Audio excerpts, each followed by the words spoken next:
Welcome to Pub in the Desert, where we bring you honest, curious conversations about faith and the human experience. I'm Matthias Miller here with my co-host Kevin David Crittner. Before we dive in, I want to recap our three guiding principles. Number one, you don't need to be fixed, you need to be known. And we believe that love is knowing and being known. And second, we approach difficult topics with genuine curiosity. We're not here to win arguments, we're here to understand. And third, we don't come with preset agendas. We let conversations unfold naturally and we follow where authenticity leads us. So go ahead, pull up a chair, grab a drink. Let's explore what union looks like with God, with others, and with ourselves. So, Kevin, you were asking me a little bit, what have I been thinking about? And there's this thing that I've observed in environments where there's certain truths that need to be held true for the environment to exist. Mhm. And I've gone through my own form of deconstruction in the business world, if you want to call it that, for lack of a better term, where I've been in environments where there have been certain mantras or statements or things that people present as being true. And I've been questioning these as they come to mind. So one of them, interestingly, has been this question of, and so this might not, fully appeal to everybody who's listening, but I think you'll find it relatable at some point in this story or in this journey. But where I've been in environments where people basically tell you that, hey, if you're an entrepreneur or you're in business, then it's very likely that you have ADHD or some similar types of behaviors. You're neurodivergent, and if so, then that's probably you. And it started making me ask the question. It's like we have this idea that people who well, first of all, let's start with the question: why do they say that? And kicked off some deep research with tools that I have. And one of the things that came back, which isn't completely surprising, is that ADHD is highly correlated with people starting businesses. So it's a Right. predictor of entry. And the reason for that's fairly clear because most work environments are very fairly aren't very fluid to adapt with people with just not highly adaptable, and mostly it's sometimes so badly that I've also heard it said that you're an entrepreneur when you've been fired from three jobs, and that's kind of a sign. Right. The interesting thing is that it doesn't actually correlate necessarily with entrepreneurial success. And there's all of the like, all right, look at Richard Branson, look at I don't know, pick any number of things, and even people that I've been mentored under would use this as a term, like, look at me, like I didn't understand myself until I saw this, and then the only thing that worked for me was getting into coaching or getting into some other kind of biz op type of thing that they were doing. Gotcha. And so it's really raised that question of and so human so that's been one of these little Rubik's cubes that I've been spinning around and thinking about the because there's a clear agenda when you have, this is for all of you guys who are looking to get into business and all of those types of things, and it's not all good, it's not all bad. I'm not saying that everybody has an overt agenda, but it is a belief that serves coaches, anybody selling any kind of business opportunity or any kind of mentorship in business or anything like that that serves them well, or sales training is another common one where it shows up is when they're if they're addressing people who are moving out of a workplace, dissatisfied with the workplace and wanting to go out on their own and have more freedom. It's a core belief that's really useful to have instilled in people. And it's also really useful not to talk about too much the fact that it's higher correlated with entrepreneurial entry than entrepreneurial success. So Right. Wow. There's so many threads there. So many threads. I don't have much experience with the environment you're talking about, like business coaches or marketing coaches or sales, like that kind of thing, the business side of coaching. Um, if I'm hearing you correctly, it almost sounds like there's a certain level of manipulation involved in that. yeah, and I'm not even sure how much of it is fully overt. I think it's or intentional. Some of it I think genuinely is. There's people who are like, yeah, we like, hey, we got to sell them at any cost, and if we do this, it works. But I also think there's a form of groupthink that happens. Where it's like Mm, person A comes into this tribe and they're like that, and oh, everybody else is like that around here. So therefore, this must be the way the world works from a little micro universe. And then Mm. the definition of the world of business becomes, I mean, just one example, and this is one of the more bizarre examples of business, mentorship. I had one one business mentor who I took to be far more broader in his mentorship than what he actually was, and come to find out that genuinely his mentorship was all around building a speaking business, and Ah, wanted to turn me into this dynamic speaker and this, all this other kinds of stuff. And at some point I was just like not that interested. um, mm. and so, to your point, is there manipulation?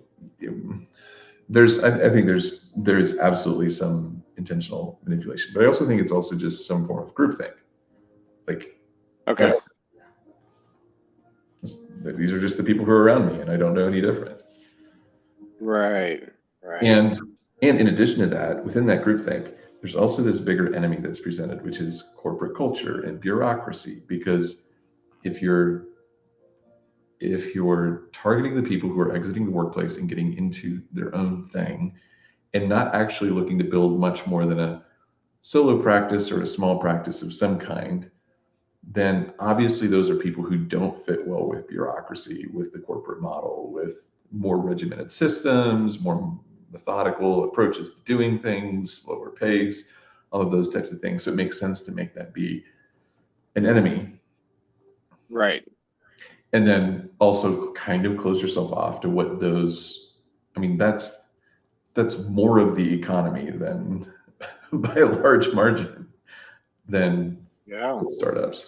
And so there's a little bit of a blind eye that gets thrown that way. And then based off of that, this is more of my personal experience, but I've been in environments like that where it's like, oh, you would never want to work with bigger companies because bigger companies have more process involved, and we don't like that. Therefore, and we don't like that because this is our tribe, so therefore you wouldn't like that. Um, Ah. and so further, just another dynamic of kind of the group think Mm. experience. Yeah. Yeah. It's very interesting. Like, take marketing, for example. What is marketing, if you boil it down to its core principles? What is marketing? Like, in your experience, what is marketing? Um, in terms of the purest definition, or in terms of what it ends up being. Well, let me answer this. I think the answer is it depends whether you're going after the purest definition of marketing, or whether you talk about what marketing has been optimized to become. Oh, I think both are actually fascinating. I'm completely unaware of this. I mean, I have my own biases, but like I'm completely unaware of the two paths. What do the two paths look like? The So pure I think versus the optimized. so. I think in the purest form, marketing is taking what service or product that you offer, and it's assuming some genuine utility to the end person, and communicating it in language that speaks to the person who is in need of that and would benefit from that, and presenting it to them, getting it in front of them so that they gain awareness of it, and speaking to them in whatever state of, I mean, from the standpoint of human development, you might say something like whatever state of growth and development that they're in at the moment, to become aware of that. Okay. That's what I would say Okay. in the purest form. Yeah, and that seems really a powerful thing. Connecting people with services, goods that they actually need. Right. Like that's a very pure thing and needed because we're not aware of what services are out there. Correct. Like we had dinner with our neighbor last night, and she was talking about she moved in about a year ago, and she was talking about her move-in experience. And it's the first time she hired movers because she felt like she was an adult and she wasn't going to ask her friends and family to help her move. So she hired movers, and she goes, I was raised, my both my parents were teachers, and so we didn't have a lot of money, and so we never went without, but there wasn't excessive splurging. And she goes, I went really bougie on this one. She goes, I hired a service to pack me up. And that was a service she wasn't aware of until, one of her friends had said, hey, or maybe it was Mark, I don't know. Somehow she became aware. That to Yep. me seems pure. And that's great because it's something she needed to do. She's busy, she works full time, it's just her pack everything up. It was worth the time money correlation to say, you pack me up.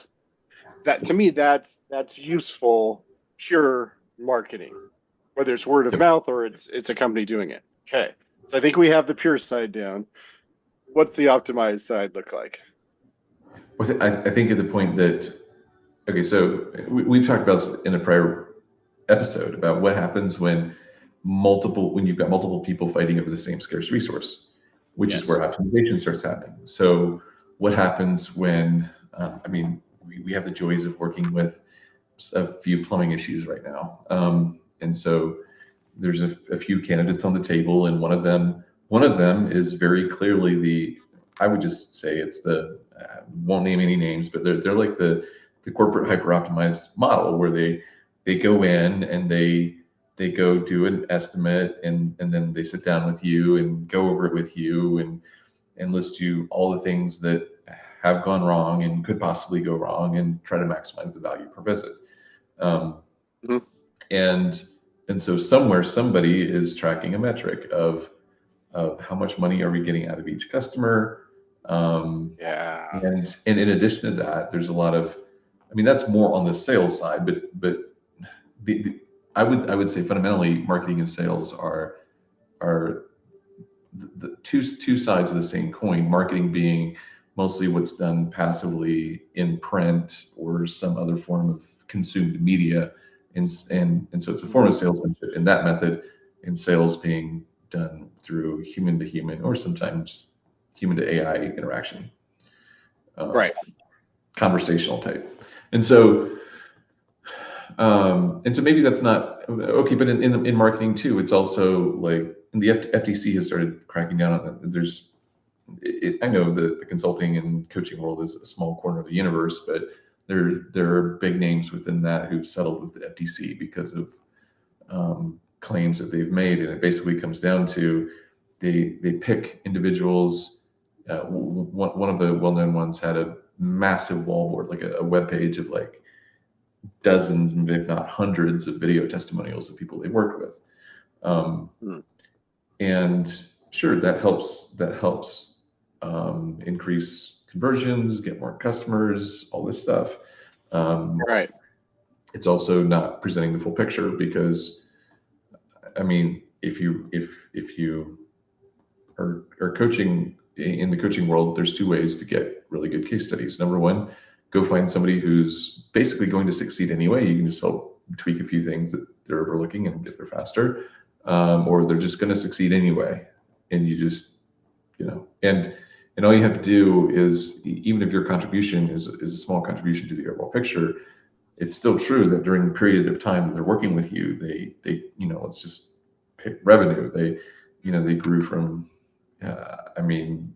it could be 0 to 100K, it could be 1 million to 2 or 2 million, Right. whatever the number is. And there's an implied attribution that, oh, I'm the one who did this. I caused that. I caused that. And so Right. the FTC is being much more, has been cracking down on that because it is really a unethical advertising practice, especially when you're working Mhm. with people who are not aware of kind of the pitfalls of how things get sold and marketed. Right. This brought to mind. Within the last month, I've talked to four or three other people and ourselves around this topic. So I had to take Clive to the vet a week ago, 2 weeks ago. Got a little cut on his arm, wanted to make sure, it was good, all that kind of stuff. They shaved it, they put some ointment on it, they said put a cone on him, keep the ointment on it, it'll heal up. Healed up, great, awesome. I just wanted to go in there for that. The doctor comes back and tells me, "Oh, he's got horrible teeth. His teeth are going to fall out, all that kind of stuff." And I go, "Oh, that's interesting. He's only 2, and we have his teeth cleaned every time I take him to get groomed. Do you have some X-rays? Do you have something that can prove that what you're saying is actually transpiring?" And once I question him, immediately he switched past. He's like, "No, no, you can just keep doing what you're doing. Get him some greenies, chew toy type things, and those clean your teeth, and he should be fine." But the bill for cleaning his teeth, which required putting him under anesthesia, was around $4,000. I'm like, Wow. what? Now, that alone was shocking to me. But then I've heard 3 other stories. One just this morning. They took their dog in to get their normal yearly checkup, and it cost them like $500. Like, why is it so expensive? Well, come to find out, they just got taken over by a corporate entity, and da, da, da. And I asked the question. I go, Did they tell you he needed his teeth cleaned?"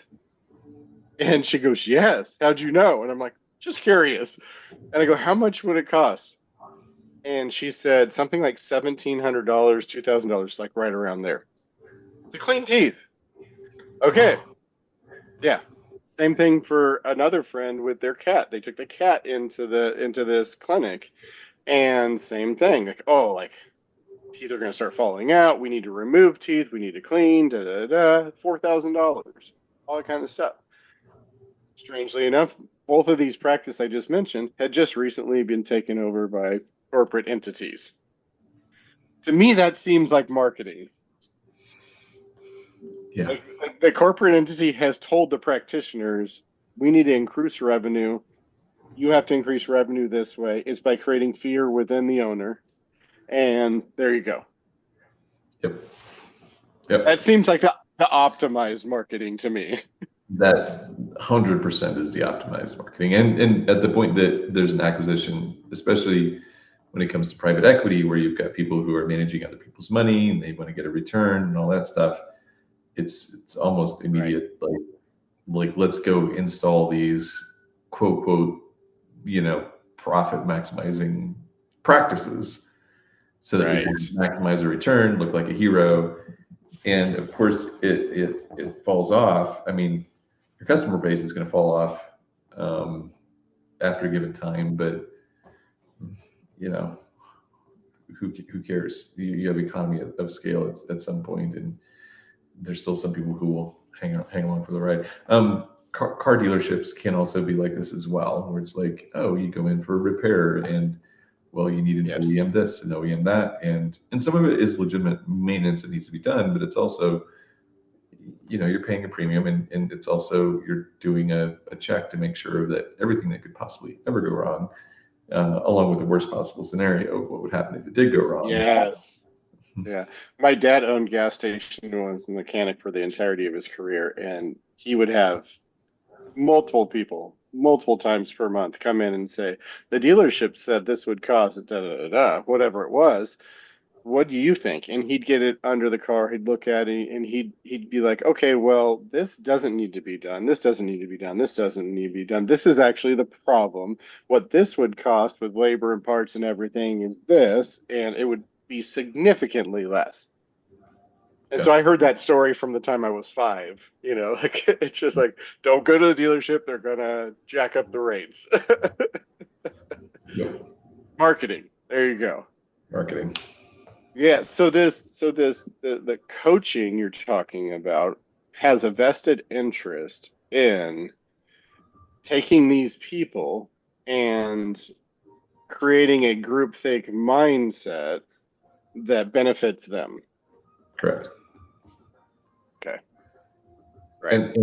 And specifically speaking to, especially if you're looking for people who are entering into business, affirming, you know, oh, this thing that you have that's making it hard to work a traditional job is actually a superpower, and you can apply it over here, which is really good to give them instill confidence and hope. And they get around other people who really do share those same traits, then, oh, well, I'm not alone. And then you have a few people within that who are really successful. And again, maybe this is a cynical approach. I don't know if it is or not, but at any given point in any given group, you have a few outliers who are extraordinarily successful, and so those Right. will become. It's just a matter of statistics. You just need a big enough group, and then those kind of become the constant hope of, oh, I get to be this little celebrity and get to be like that person, be around them. Right. There is hope for me, and I can get there. And there's a whole host of details that get lost along the way. Yeah. This is a very human thing. Like it's not just in this field. Like I see it all around. Like I remember growing up. Like I loved basketball, loved to play basketball. It was in the Magic Johnson, Larry Bird, Michael Jordan era kind of thing. And I remember these commercials. It was Gatorade was like, "Be like Mike," and it would show these videos of Michael Jordan playing, and then little kids trying to emulate him, and like all that kind of stuff. And the reality was, be like Mike. You can become this if you drink Gatorade. Okay. What they don't tell you is this is a generational talent that comes along once, once in 50 years. There's nobody like this. But to say that you could be, well, potentially, you work hard enough, whatever, are you going to be that? Who knows? Well, you think of like, was it Mozart? There's a story, a famous composer, I think it was Mozart, court composer for the Austrian king, was a guy named Salieri. And he was a gifted musician, but he was not Mozart. Mozart had this divine gift to create. And Salieri was the court composer and was always being compared and just had this feeling about himself. He worked his butt off to become what he had become. And he had risen very high within that field. But there was this shining example of this person who had this gift and didn't work as hard as him, but still had this gift. And it's like, okay, but like, what does that person feel? What does that person feel like the person who has taken, who hasn't been successful in life, fired multiple times, whatever the case may be. Maybe it's personality, maybe it's things that they struggle with.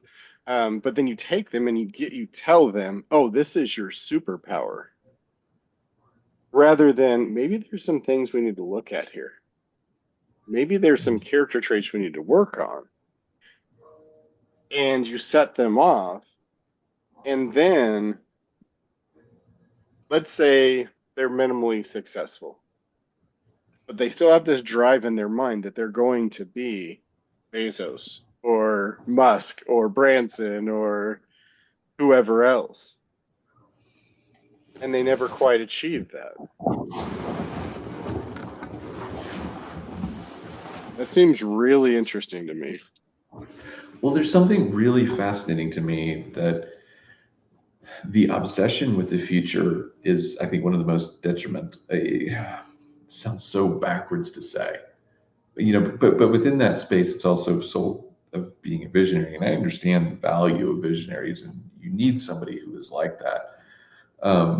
But there's also a tremendous amount of value in not being visionary insofar as, like, let's deal with the situation at present in the best maximally possible way, and and a lot of this future orientation of someday I will be like Bezos is like completely robbing people of the decisions and the work that they need to do in the immediate now.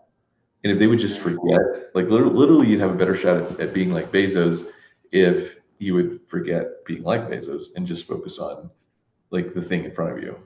Yeah. Focus on you and what you can do and what you can accomplish.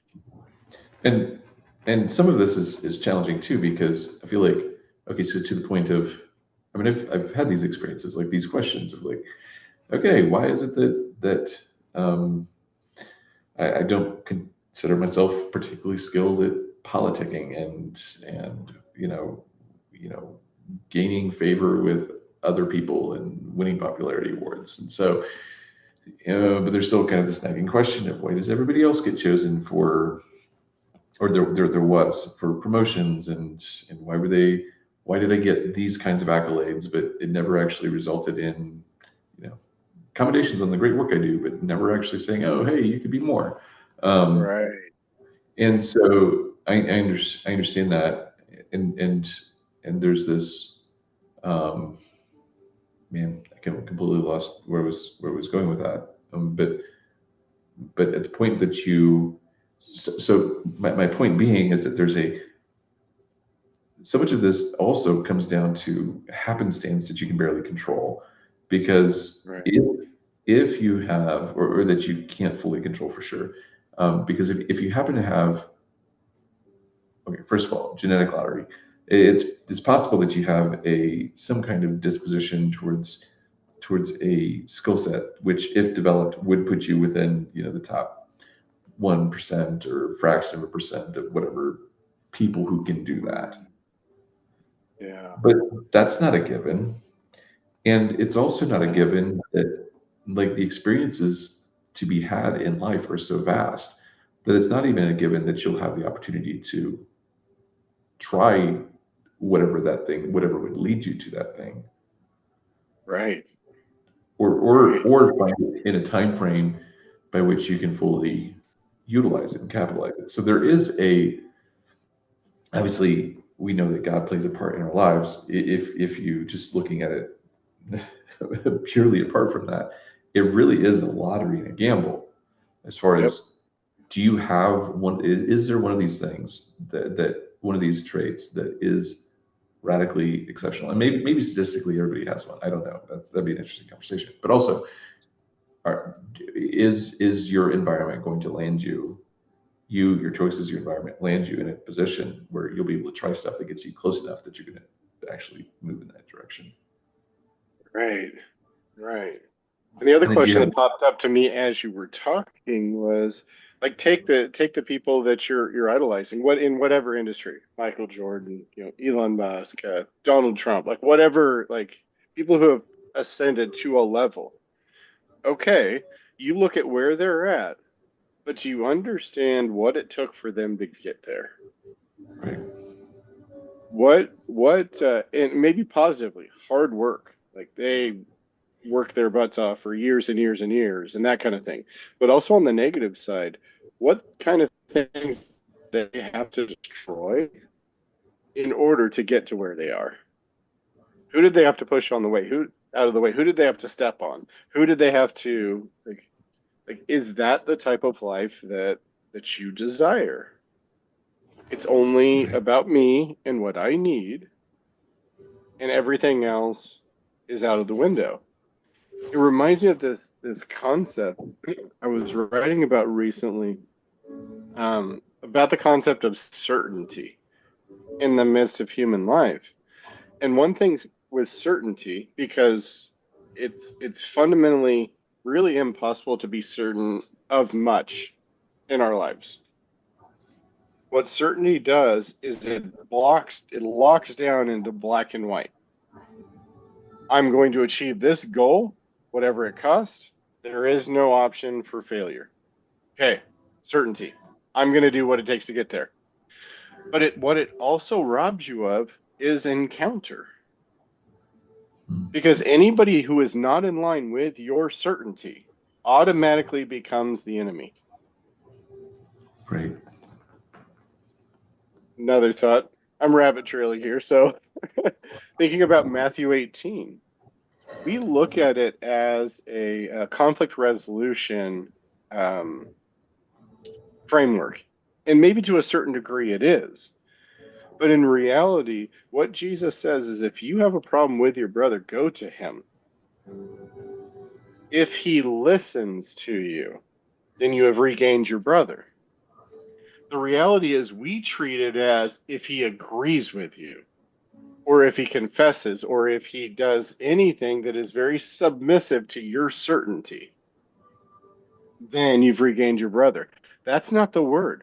The word is listens to you. Right. Because in that listening, there's an encounter. I'm understanding where you're coming from. I'm hearing what it is that you're saying. There's subtlety and nuance in this entire conversation. And apart from us sitting across from each other and having that, there is no subtlety or nuance. There's only certainty. You have become like I am treating you not as a human being, not as you, but the character of you I perceive, which is a vastly different thing.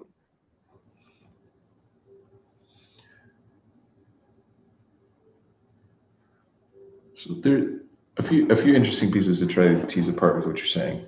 One of the observations is that we never or rarely justify the person on their way to the climb. So if you have somebody who steps on other people, we never or we rarely validate or affirm that up until the point that they put their, they grab the trophy. Yes. And the moment that they grab Yes. the trophy, we tend to rewrite history and say, we really just forget about it. It's more like, okay, look at what this person has done. So if you want to exploit that and you want to exploit other people, all you really have to do is persevere in that.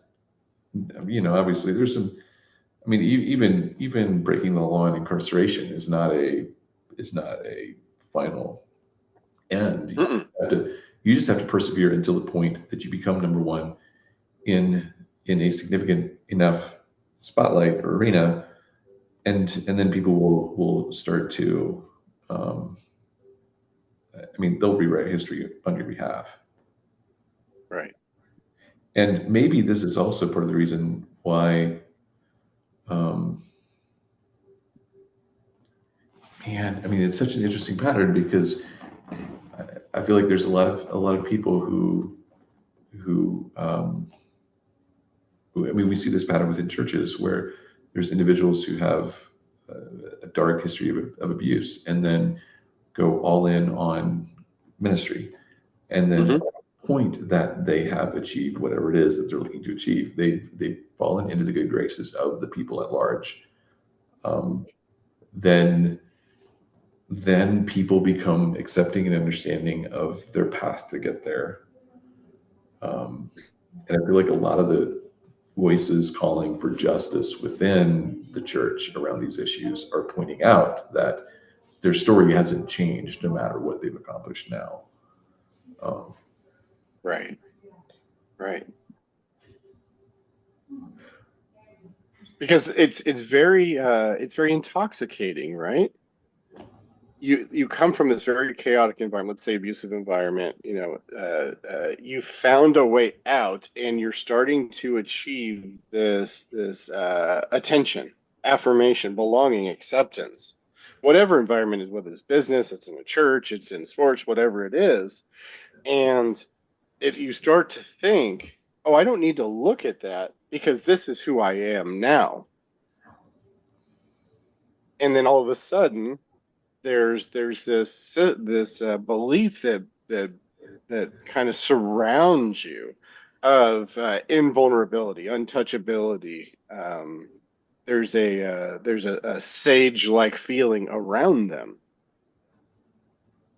and then things start to come out of the woodwork.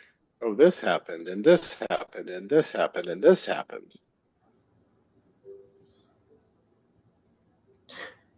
and so then the follow-up question is,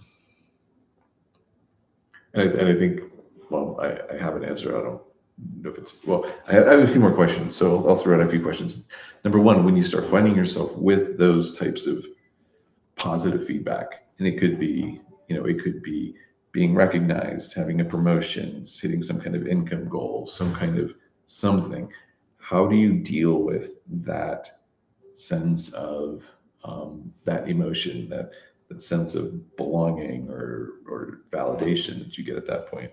Um, and furthermore, in the black and white, all or nothing, win or lose mindset, what is the how do you how, how do you counter that? Because it's very easy when you've got the upper hand to make every decision for your own good, just because Mhm. you can. And this is true in almost any environment, Mhm.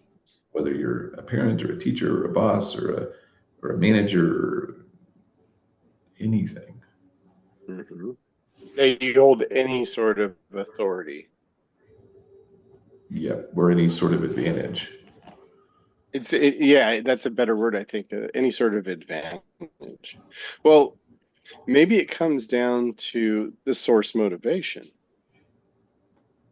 If the source motivation is, I have to get me out of these circumstances by my own means, and you see yourself, whether it's real or it's fantasy, getting yourself out of these circumstances, and you're the source motivation, you're not going to stop it.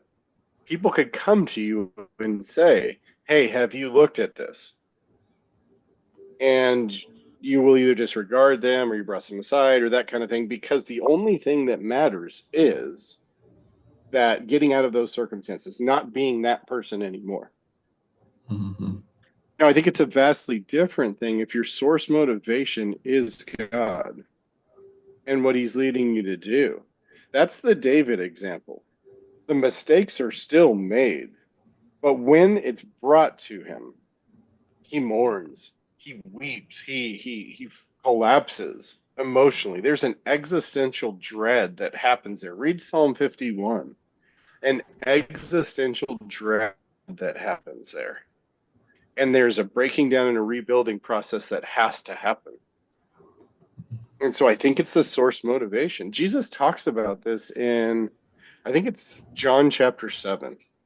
He says something along the lines of, I was just looking at it. He who communicates away from his true self, shaped by popular opinion, pursues his own glory.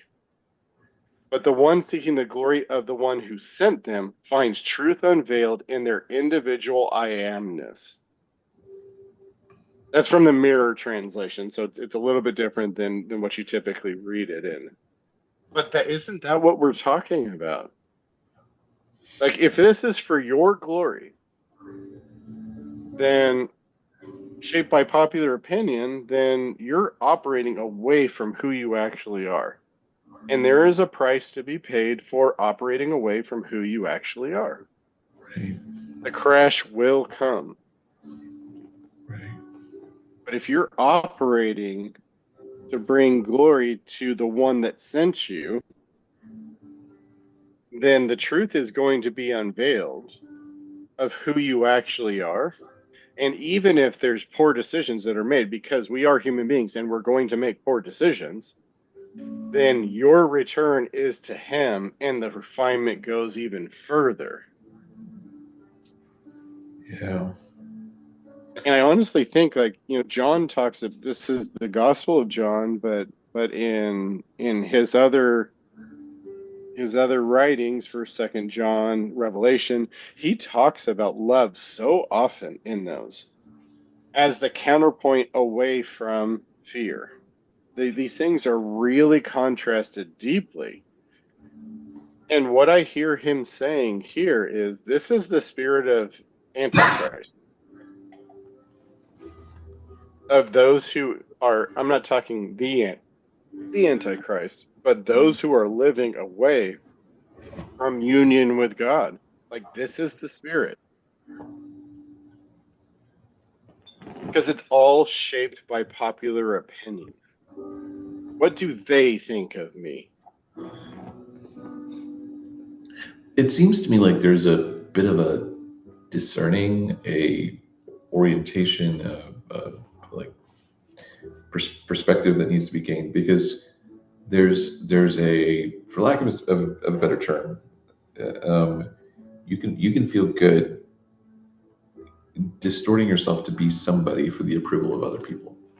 Hmm. We need you to be this dynamic, outspoken, loud person. And there's certain choices that we can make about how we show up in the world, and we can learn, we can grow. I'm not saying that, but or we need you to be. I had a conversation with me with somebody recently, and describing a little bit of what the kind of work I've been doing. And they're like, oh well, like man, that'd be awful for me on both counts. It's just on multiple counts. It's just absolutely horrible. I can't imagine doing anything like that. On the so, but on the flip side, there's also a fulfillment that we get by serving other people, by showing up as who we are. Um, and so, how do you avoid conflating the two? Yeah. Because on the surface, the emotion can look very similar. Oh yeah, it's going to look remarkably similar. It's like Hebrews says, like the word of here's your answer, but backwards way. Hebrews talks about the word of God is like a two-edged sword, able to cut between soul and spirit and bone and marrow. The only way we are going to be able to discern the difference between the two is going to be to sit in the presence of the word of God, the logos, as John would talk about it. To bathe in it, not as a self-help manual, but as an exercise of giving the logos, being still long enough for the logos to transform you, to help you discern. That's the only way it's possible. Because the other option we have, Thomas Merton talks about this in New Seeds of Contemplation. He makes, and I'm paraphrasing, but he makes this comment. He says, when your relationship is shadow on shadow or false self on false self, your egos are totally engaged. There will never be any joy there because those things are fantasies we create to make our worlds more palatable. Right. The only way for joy to be present is for the truth to be in presence of the truth, and then joy can be there. So if we look at it, the existential dread of human beings, the stress, the worry, the hurt, the pain we go through, all those kinds of things, how much of that is because we're operating out of this shadow, our false self or our ego, and we're interacting with others who are doing the same, and we're expecting joy to be there. This this is really fascinating to me. Randy Alcorn has this big fat book, like most of his books are, where he goes deep into. I think the title is Happiness, and he makes the argument that joy and happiness within Scripture, like Hebrew, there is no real concept in the Jewish language of saying, oh, well, this is joy because it's temporary, or this is happiness because it's temporary, and this is joy because it's eternal. Like, no, it's just happiness. Mm-hmm. But what you're describing here explains, I mean, is a possible. Obviously, this isn't scripture, but it explains a distinction between like joy and like perhaps true joy and false joy. But this idea that if joy is actually found truth on truth, then that's how joy is possible in even the darkest of situations. Right. And it's only in dropping the facade, dropping the denial, not believing the lies, accepting the truth as it is, not as we wish it to be, that we actually can find joy. Joy. Right. Right. I mean, think about the disciples in the boat, and Jesus is asleep on the front, and they're losing their minds because they're about to go down. Very real fear, right? The storm's raging, the wind's blowing, the waves are coming over the side. And wait, don't you care if we're going to die? I'm here with you. That's what joy is in the midst of that storm, which makes me think like, when we say happiness, when the average person says happiness, what do we actually mean?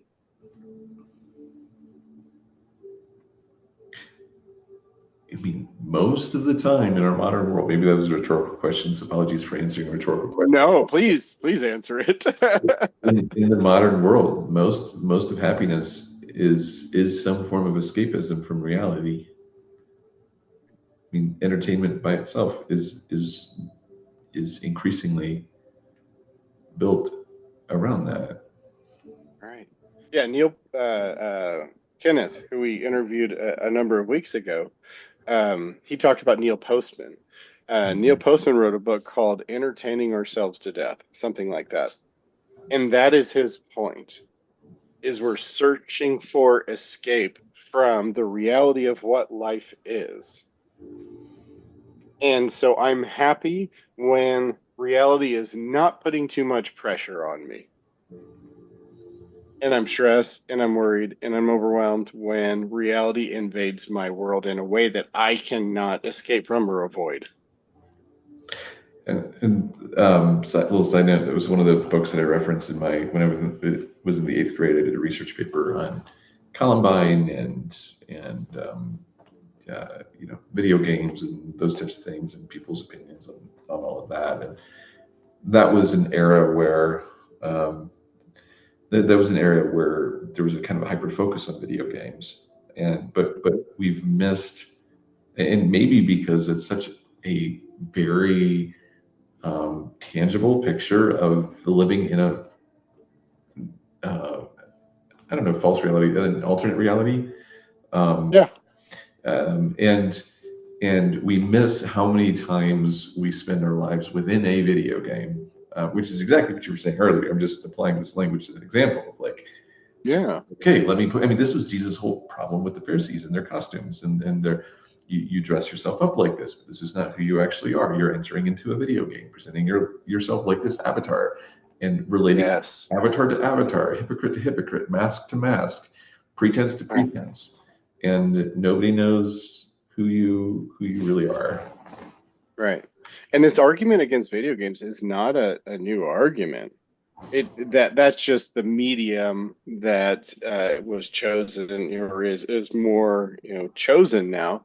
But I remember growing up, we had some family friends, and he did these presentations at churches around the country. It was called The Truth About Rock, and he went through rock music and like just found all that was bad and horrible, and to be honest, there's much there that is, but it was like that was the problem, or the books you read are the problem, or whatever the case may be.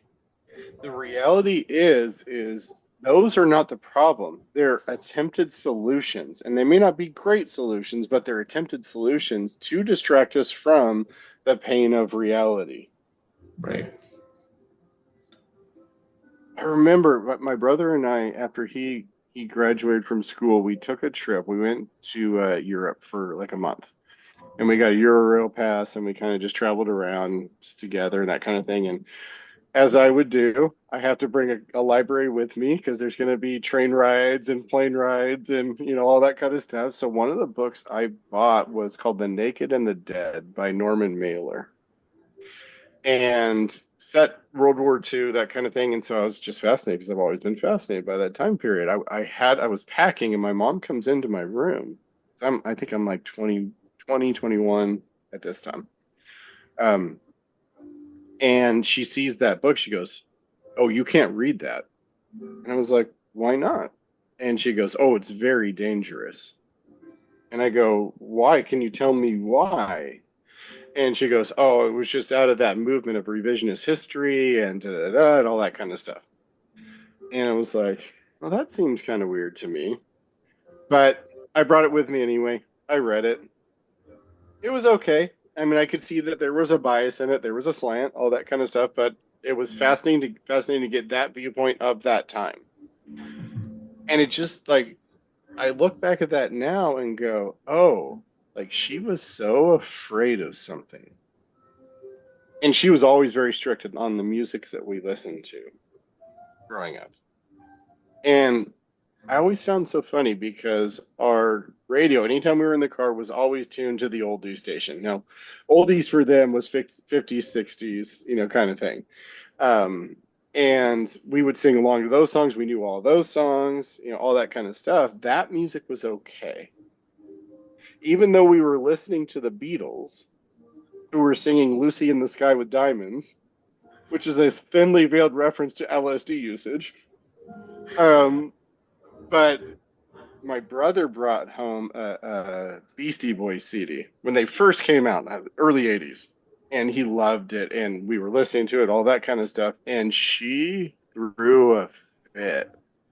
I think she actually like broke it in half and threw it away. And so we're kind of like, wait a second, like we listen to this music, and like so it should there we have various ways, and every generation has new ways of escaping. And I fear that one of the ways, at least for men in our current age, of escaping from the realities of life is pornography is one of the big ones. You see the growth of all these different sites where you can, you know, take that in.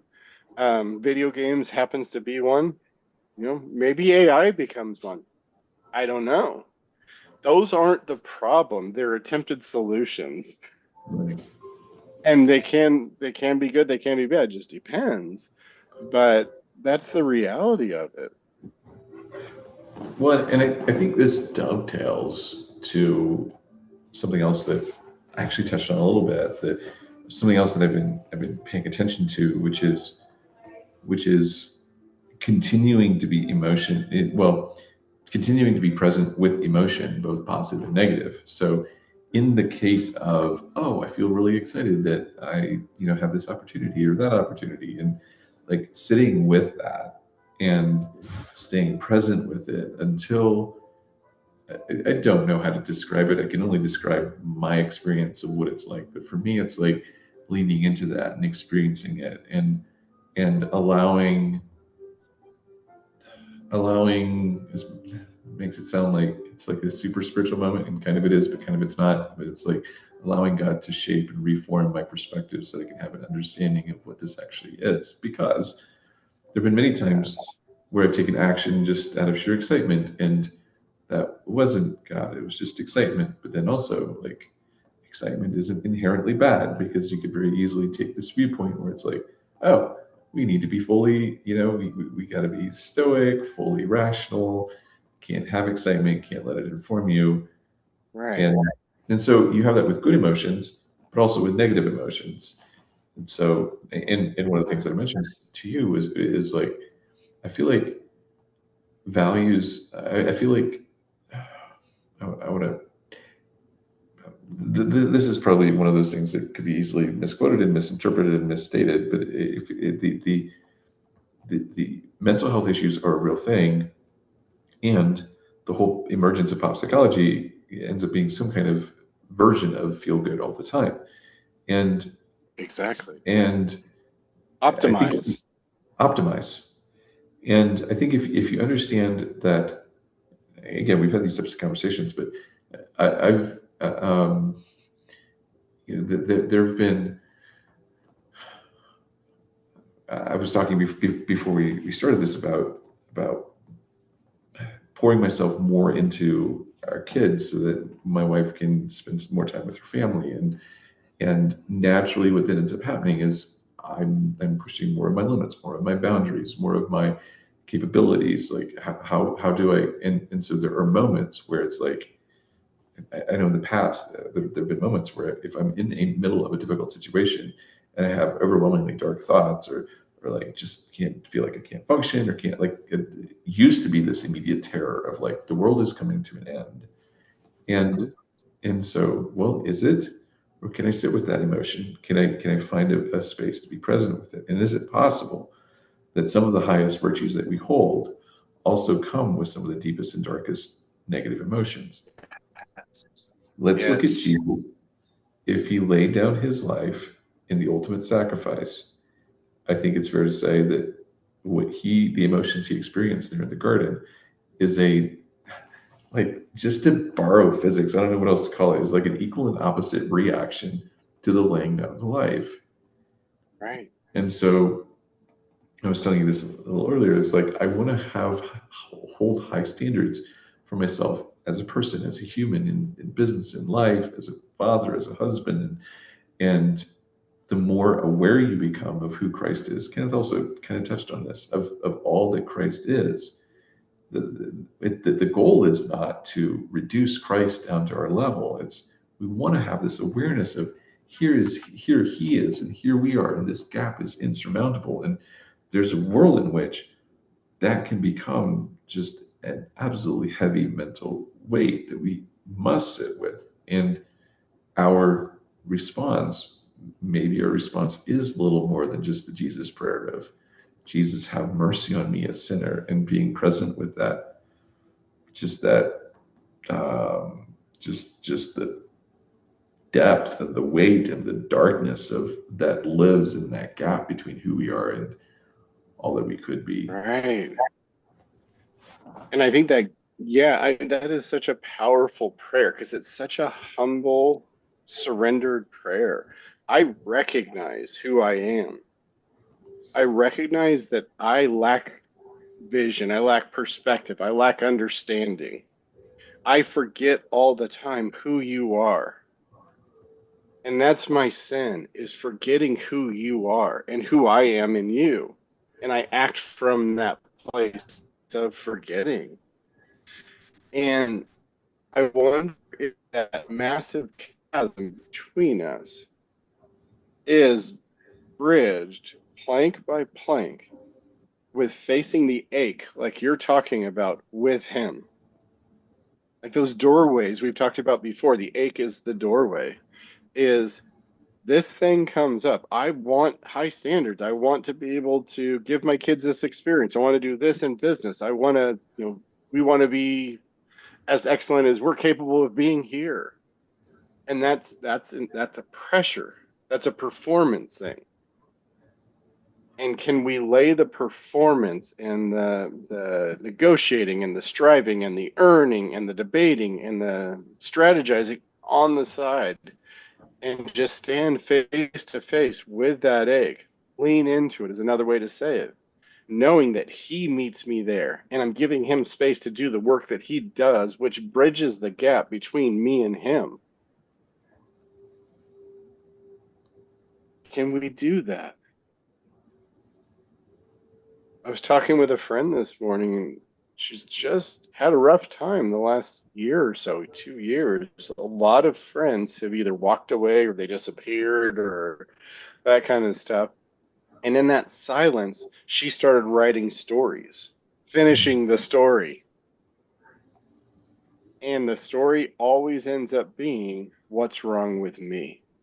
Am I the problem? That kind of thing. And the reality is there's a million and one circumstances that are involved, some having to do with her and her husband, some having to do with the friends, some like there's a lot of factors, but we can't discern the truth apart from that process of standing face to face with it and allowing the logos to instruct us. We can't do it. It's impossible. Like try this challenge. Take 6 months. And you won't be able to make it 6 months, but take 6 months. And commit yourself to solving all of your problems. Doing everything in your power to solve all of your problems. And objectively, write them out. List it out. This was the problem. This is what I'm going to do. Keep track of how it goes. See the objective evidence on the paper. That will turn you towards the realization that we can't do it. Yeah. Can't do it. Well, it's impossible to solve a problem, it seems to me, without creating a new one. Like the escape of problems is not the goal. I find it very interesting that what you're describing is that there's a sense in which, uh, like, There's a sense in which when you're dealing with that darkness, so let's say that, um, uh, sorry, I have so many thoughts. First of all, I think I'll add is that I spent a lot of time trying to get rid of this drive for excellence. Like, let's Yeah. eliminate it. Let's become more passive. It's like, I don't know how to do this, and so it's increasingly more of like, here this thing is, and allowing God to engage, him and I to engage with this in some capacity, whatever it needs to become. Um, but there's also this sense in which these dark thoughts, what if these dark thoughts that we experience are are the shadow author grabbing for the pen to fill in the blanks so that we can be certain. And because we can't be certain of anything good, the only thing that we can possibly be certain of, or that we find ourselves to be credible to be certain of, is that there's something wrong with us, or that there's something broken, or that there's fundamentally something wrong. And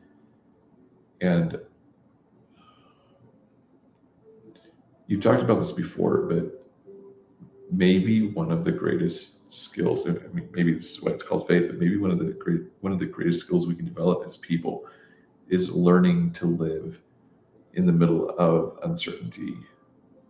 And Yes. even when the shadow author, for lack of a better term, is holding that pen and wants to write, we can be present there and hold off on that pen actually hitting the paper. Yes. Well, what is faith but uncertainty?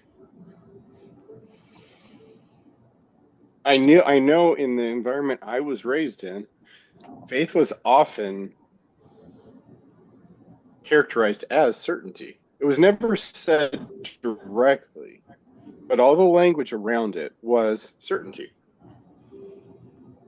But what if the opposite is true? That I am uncertain. I don't know how this story ends, and I refuse to write the ending of it. I'm going to leave that narrative arc unfinished because I trust that there is an author who is writing that story, but the author isn't me. Like, what if, like, this analogy that came up to me over the weekend, we were talking about this earlier. What if there is a book being written? In chapter 7, some pretty horrific things happen, and the characters are freaking out. Understandably so, because it's scary to be a human being. And what if we knew that the author who's writing the story, the author is not concerned with what's happening in chapter 7 because he already has chapter 12 down. He's writing these stories. What if we take the pen out of his hand and we start writing the end of the story? I remember once years ago, I'll never forget this. I was up early in the morning, couldn't sleep, laying on the couch trying to pray, and I felt this so strongly that this feeling in me said, "Stop moving, I'm doing surgery." And the picture came into my mind of I'm in the surgical room, I'm on the table, the surgeon's about to slice me open, and I sit up and I go, no, no, no, not there, over there. And I start directing the surgery from my table. I think that that's what I've done the majority of my life in an effort to write the story, have it turn out better, safer, more comfortable, what I envisioned or what I dreamed of. And it's only been recently within the last 5 to 10 years, that I've been entertaining the idea that my way doesn't work. And there is encyclopedic evidence that my way doesn't work. And so Yeah. slowly but surely, I've been saying, my way doesn't work. I'm just going to stand before you in this uncertainty with faith that you're writing a story. There's so to bring in yet another analogy, there's another sense in which that darkness, that all of that, the uncomfortable emotion and experiences and thoughts that you sit with, that they themselves are the scalpel in some ways, cutting Yes. away the things that shouldn't be there. Yes. And that's not true in the slightest. But we believe it is.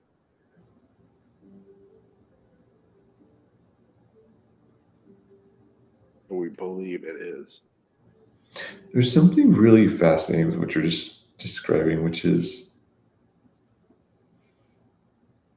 because even the, you know, and okay, this is partially an observation and also a question for your perspective, because there's such a big emphasis on rewriting your thoughts, neuroplasticity, and all of that, and turning towards affirmations or declarations or whatever the lingo is to change how you think, and some of it, um, well, some of it is good insofar as it actually aligns with truth. Some of it is effectively we're hypnotizing ourselves to believe the outcome will be a certain way. Um, Right. I'm going to get the dream house. I'm going to get the dream job. I'm going to get the dream physical miracle, health miracle, whatever. And so Yeah. you effectively I'm gonna manifest that thing, to use the language. manifest that. But let's put Jesus on it to make it not be Right. manifesting, right? Like, but the challenge is that you've just departed from, and this is probably going to be problematic depending on your theology, but you've just departed on an encounter with truth on truth. The truth actually is that you don't know, Right. and it's been intriguing to watch. It's been a little bit of a curious thing where I've seen individuals who seem to be absolutely obsessed with some of these things and wondering why is it, if this is such a powerful tool, why do they seem to be lacking so much joy? And it doesn't, kind of seems to me like, or maybe it's happiness for lack of a better term, but like maybe it's not positively correlated at all. And I don't know. It's mostly a curious observation or question. Maybe it plays to the human instinct, desire for fantasy. If it's not truth on truth, there are some things there that are truth on truth. Yes. But maybe it plays to the human being's desire for fantasy. If we look at what truth is, the best we can come up with on a human level is truth is what is. Truth is reality. Then lie becomes the stories I create to make reality more palatable, or a fantasy. Yep. So is this a story I'm creating, I'm writing the end of, which is essentially fantasy fiction, because it makes this present moment more palatable for me? And can I be honest enough to look in the mirror and ask that question and maintain eye contact? Am I creating a fantasy here? Is this truth on truth? Or am I making assumptions here? Right. And I think most often, if we were brave enough to do that, that we'd find that we're probably creating fantasy. Yeah. And if we're creating fantasy, then when it doesn't play out how we believed it would, we have to stand in the face of that reality that it didn't play out the way I thought it would.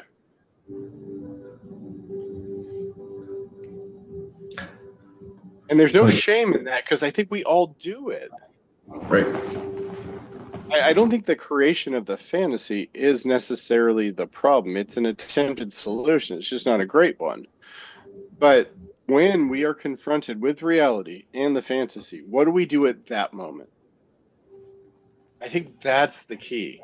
Because we're all going to be in that place where the reality of life, existence, all those things confronts our fantasy. What do we do at that point? But I think it's fair to point out too that fantasy can be both positive and negative. So you can think, oh, of course this is going to go absolutely terribly, and then it goes well, and then we create excuses because, well, I mean, even a a clock is right twice a day or whatever, Right. or it can be positive, and it's like, oh wow, oh this is definitely going to work, and then it doesn't, and you're like, oh well, this other person screwed it up, or who knows what, like Point fingers, blame, whatever we do as human beings. whatever the thing is, instead of actually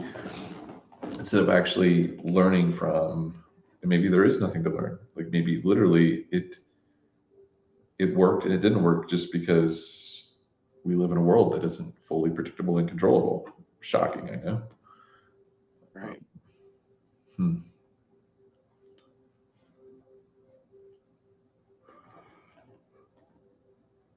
Yeah, so what do we do at that point? If it's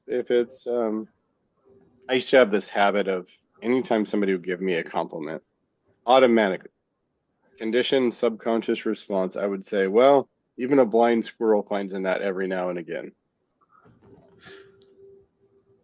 And that was my response. It was conditioned in me to not celebrate myself, to not go overboard. And so in not going overboard, I went hard the other direction. I can't take a compliment from anybody.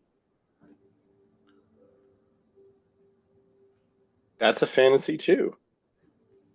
Because the objective reality is there are times where I am operating in alignment with God and things turn out well. And not that I'm taking responsibility for that, but maybe for the obedience to take those steps in that moment. Okay, I was just obedient.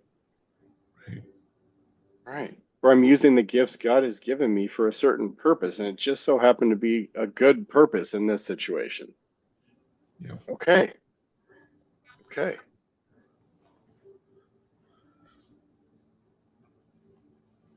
So we could look at going back to the beginning. We could look at, the coaching and the optimization and all of that kind of stuff. We could look at it and go, well, these people are predatory. Well, of course, sure they are. But what's your responsibility within that? What are you doing? Are you wise or are you looking for a fantasy too? Right. There's always enough responsibility to go around. Well, and it's the simple fact is that you can't be responsible for what you don't know, but you can be responsible for what you choose not to learn. Yes. And along with that, I think there's also very much a reaction. It can be very much a reactionary thing, which also rule of life. If something bad happened to you, then our human instinct is to become the savior. Um, and so, hey, I want to be the above board coach that's not like that, or fill in the blank. And your not like that ends up dictating more of your actions than being Right. better would have. Right. Right. And any of these spaces, anytime you step into a place where you're working with human beings, which is any endeavor, you're messy, they're messy, something is going to happen. It's not a matter of if, it's when. And it's how you deal with that something that shows what type of person you are. Yeah, Less about what happened and more about how you respond. yeah, But in our current society, we flip that around. It's more about what happened and the identification of the person and what happened, and we don't follow Jesus' advice in Matthew 18 and sit down and have a conversation with the person, we automatically attack the characterized version of that person that we created. And Mhm. there's very little response, sometimes not until years later, at how the person responded to those circumstances. Right.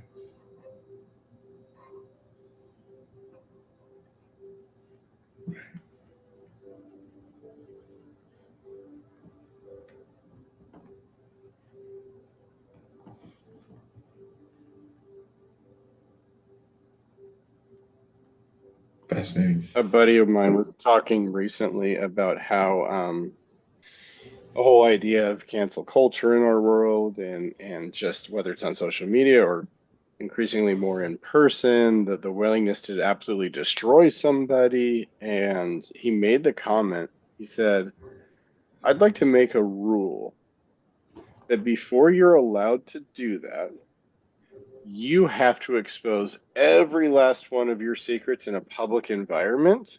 And then after that, if you're still willing to do that to somebody else, then feel free to go ahead.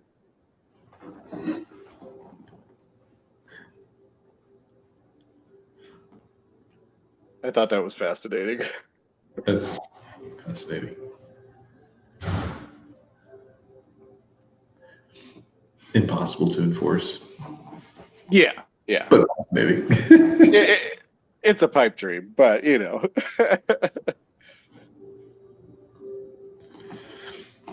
Oh, wow. Yeah, go ahead. Go ahead. I really love that at the end of these, at least for me, I think so for you, but correct me if I'm wrong. We have more questions at the end than we started with. Yes. I think that's a really Jesus way of approaching things. Well, when you think about the expansive nature of the kingdom, curiosity is by itself expansive in nature. Yeah. It's like if you truly do become curious, then the question is, well, what about that? What about that? Did you consider this? And then this other thing. Yeah. And Yeah. I think that talk about the nature of the kingdom. If the nature of the kingdom, the fabric of it is love, then love is expansive. It seeks to know and be known. It seeks encounter, understanding, grace, mercy, compassion, forgiveness, all those kinds of things. And we live in a world that seems to be the opposite of that. It seems to be very fear driven, which is if love is expansive, fear is always contracting, protecting, building walls, surrounding, defending, all that kind of stuff. It's very contracting. so this raises a question that I wanted to ask earlier, and we moved on, but it's a question.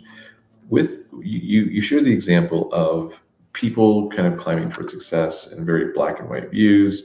You shared the example of your mom and the book that you were talking about. Like,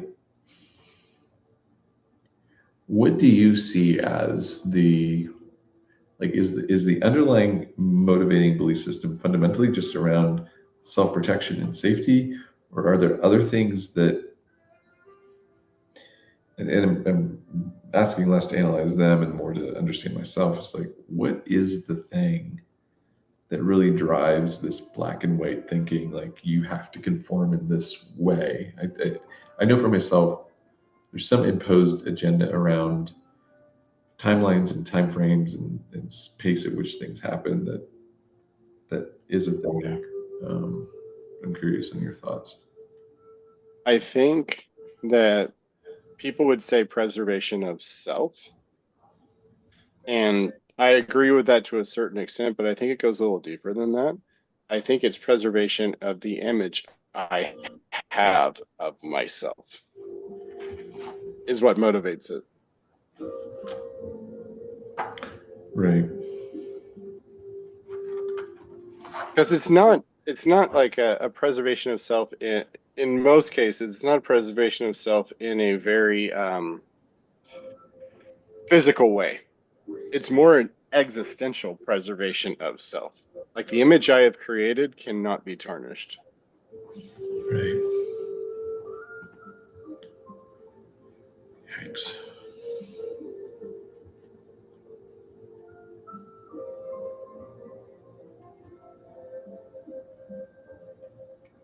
Which is not to be confused with,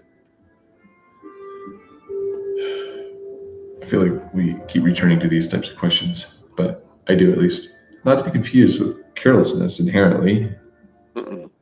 No. but it's an orientation around away from the opinions of others and others' images and perceptions that they've created of me, and an orientation around, for lack of a better term, the image I've created with God and how he sees me and understands me, the truth of who I actually am before him, not before other people. Yes. Yes. Because who confirms the perfection of your image? You don't. You're constantly questioning it. Right. It's external sources that are, confirming your image of yourself. And that's why it looks like the chaotic wave of emotions. I'm happy when I'm perceived this way, but I'm in the dumps when I'm perceived this way, and it just rides this roller coaster, Mm-hmm. I think. Yep. Makes sense. Yeah. All right.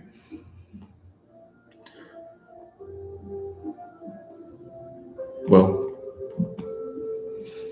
I think it's been a fascinating conversation. I do as well. Now, whether if other people do, hey, that's up to them. If you think so, like the subscribe button. Now hit the subscribe button. You might find that there's actually another interesting one in the future. Who knows? Yeah. No, that's fantastic. I'm curious, just kind of to wrap this up.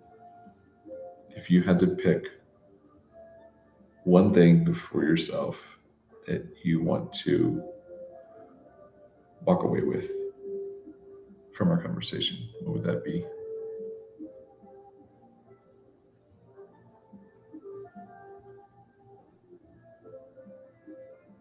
To recognize how often I'm invested in my view of me, to be aware of how often how heavily invested in my view of me I am.